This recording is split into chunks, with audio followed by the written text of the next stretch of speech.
Hey everybody, it's the Golden Sound Twice, and I'm here with another review from Race to the Edge. So this was episode 5, a different perspective, and so it followed the Ereptodon that lives on the. Do we know the name of the island? I think they're called the Defenders. Yeah, the Defenders Island, which also I'm never really sure how to feel about the Defenders because I feel like two different cultures kind of merged there, where like it was very Japanese based, but they're Vikings, and it's just I don't know very much about Norse mythology, but to me this island seems like it's just a group of white ninjas, which don't get me wrong, I love Mala and I love the entire dynamics of this island. I just think wouldn't it be cool if we actually had Japanese people there if we're gonna have ninja Vikings, but that's just my opinion. Anyway, so this episode focuses on the Great Defender, the Ereptodon, who has reached the point where they're too old to continue their task. We're never sure what the gender is, so I will use they, them, their pronouns for the dragon. But anyway, so they pass the torch onto their child, which was a very emotional scene. I felt like you could really see the animation of the dragons where the parent realizes that they are no longer able to protect the village from lava eruptions, and so their child now has to become the Great Defender. And when the parent was bowing to their child, the child, you could see, was very upset because they realized this is what's happening right now. And, basically, my parents going out to the pasture of Van Hyam, and so, which was also very cool that there's kind of like a Valhalla of dragons, almost, or like a sacred burial ground, for dragons to go to. Which is, it's really sad, of course, because you realize they're going there to die, so it's like a dragon retirement center / nursing home. But I like this concept where there is this island that they can go to, and they can rest and repair themselves. Well, not really repair themselves, but, like go into retirement, basically. And so that's what the Great Protector is doing. But it's still very emotional, and you can tell that like they see it both as a celebration, but they're not afraid to be sad by it either. And so Mala and her village host this huge feast, and then the twins are creating a kind of like an idiot's guide to the archipelago / a Vikings traveling guide. I love the antics of the twins, because on the one hand, you want to slap them and be like, stop this. We would have nice things if you wouldn't do your shenanigans. But on the other hand, it's so entertaining. And so I'm like, I don't know how to feel. But throughout this entire episode, Hiccup is just very #done with them, because they were told, don't go to this island. It's the final resting place of the dragons. There are just some things that humans shouldn't ever learn about. And Hiccup is just like, yes, fair, I agree. And the twins are like, challenge accepted. And so they go off and follow the Great Protector to Vanaheim, where they're not supposed to go, but they do, because it's the twins. And so then everybody else has to go and be like, boy and girl. And so they get there, and they go to leave the island, and sentinels are there, and they're keeping them trapped on the island. I don't know how I feel about the sentinels. Now, on the one hand, I thought that the dragons themselves were really cool. They are made out of stone, basically. They're stone dragons who have the ability to learn and counterattack other dragons and whatnot that try to escape the island. But here's the thing. I don't know how I feel about these sentinels keeping dragons there. Now, on the one hand, like Hiccup pointed out, oh, this is to keep people who aren't supposed to be on the island from being on the island. It keeps them trapped there. But is that a good thing? Like, what if there is an emergency and the dragons need to leave? Now, the Sentinels have proved that they have a very high intelligence level, so I feel that they would let the dragons leave. But like, say you're a dragon there, you're not quite at death's door, and you want to go for like a flight or something like that. And I just don't know how I feel about these Sentinels keeping the dragons trapped on the island. As cool as I think the Sentinels are, the fact that they're blind, the fact that they're made out of stone, the fact that they have they have evolved so that they can sense like what dragon's going to do what.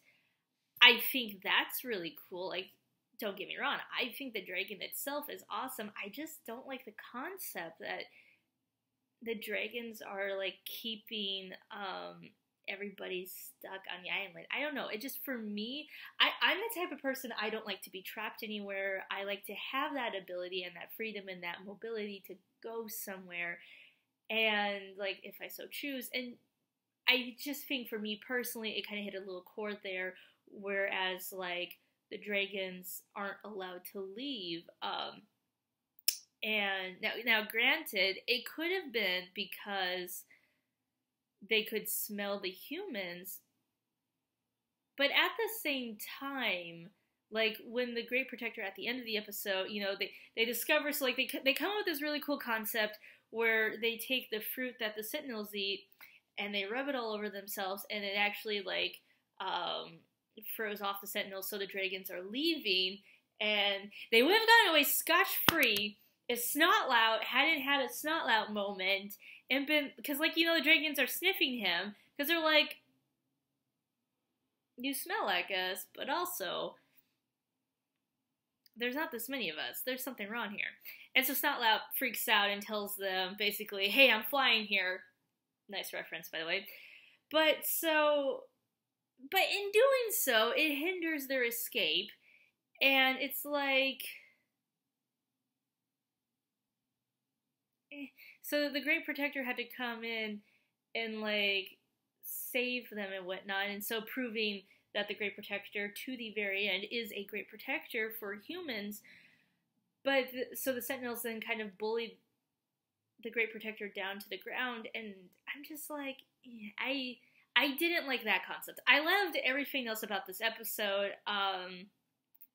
The introduction of the new dragons, the Sentinels, the idea of Von Ham, and that it's this sacred ground. And I love the fact that the Sentinels are tending to the sacred ground, and they're protecting it, and they're making so that the dragons can feel at ease there. But then again, at the same time, the Eruptodon, the Great Protector,